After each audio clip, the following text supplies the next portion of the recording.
It will also require a 51% black shareholding in all new prospecting licenses. The Coega Development Corporation announced earlier this year that its investment projects worth more than 1 billion rand were ready for implementation in its industrial development zone. In January, CDC said it created 18,366 jobs in the past financial year, in addition to attracting billions of rands in new investment. In the past 8 years, it had created more than 80,000 jobs and was in line to increase the number. 2 years ago, CDC signed an 11 billion rand deal with the Chinese car maker Beijing Automobile International Corporation for completely knocked down automotive manufacturing plant and implementation of energy-related projects. Now, for more on this, I'm joined by CFO of the Coega Economic Zone, Lionel Billings. He joins us from our Port Elizabeth studio. Thanks so much for your time on SABC.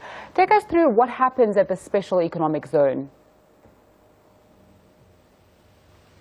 Good afternoon, Nonzinga. It's indeed a pleasure to be here.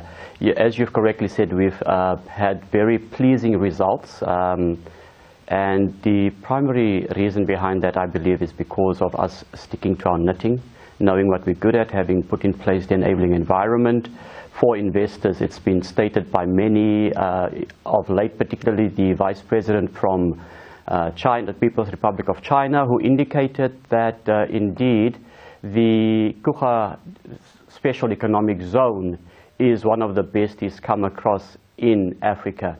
And therefore, I think I believe what has contributed to the favorable results was us having been determined to see through the mandate that was given to the Coega Development Corporation to put in place the enabling infrastructure, world-class, I may add, to attract the investors. And one of the primary reasons that the investors choose us, our location over and above anywhere else in the country or globally for that matter, is the state of readiness that the CDC is displaying towards helping those investors to have a quick time to market. The CDC has spent 36% of the money they made on small and medium enterprises. How important is it in order to stimulate the economy where you are to do this kind of thing? That is vitally important. Appreciating the nature of the economy in the Eastern Cape and the level of growth coupled with the large unemployment. Supporting small and medium enterprises is critical to the success of the Eastern Cape and of the Nelson Mandela metropolitan area's well-being.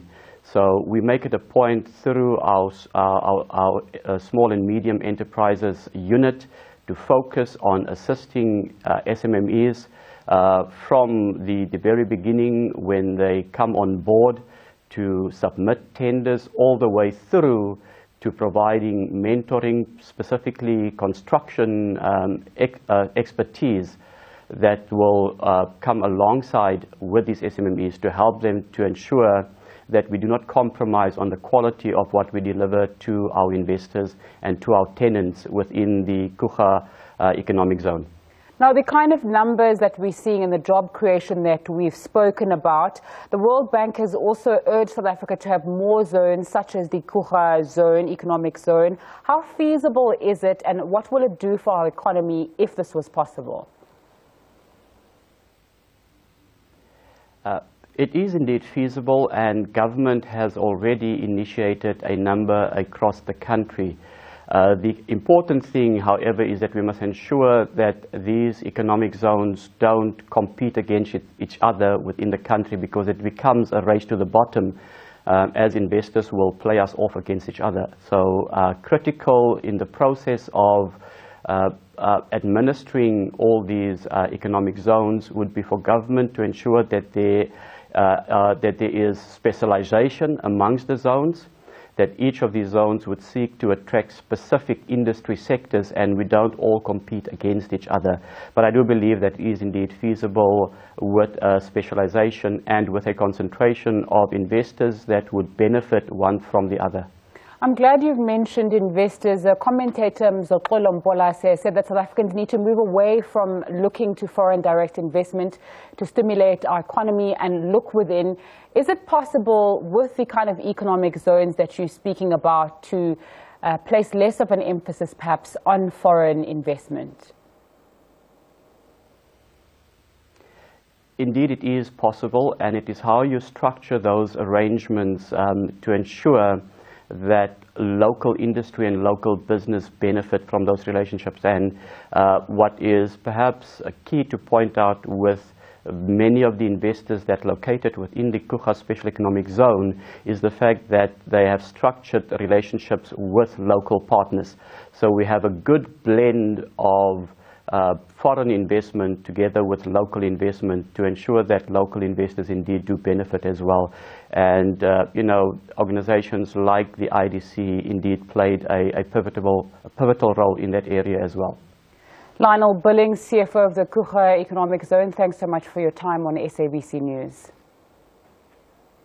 Ford South Africa has recalled its entry-level Figo and Icon models due to a fire risk. There have not been any reported cases of fire on these vehicles in South Africa, but Ford says that 16 of them have caught fire globally. At least 15,600 owners of these vehicles have received emails from Ford asking them to take their cars to Ford to replace their power steering pressure hose. The cars were built in India between 2004 and 2012.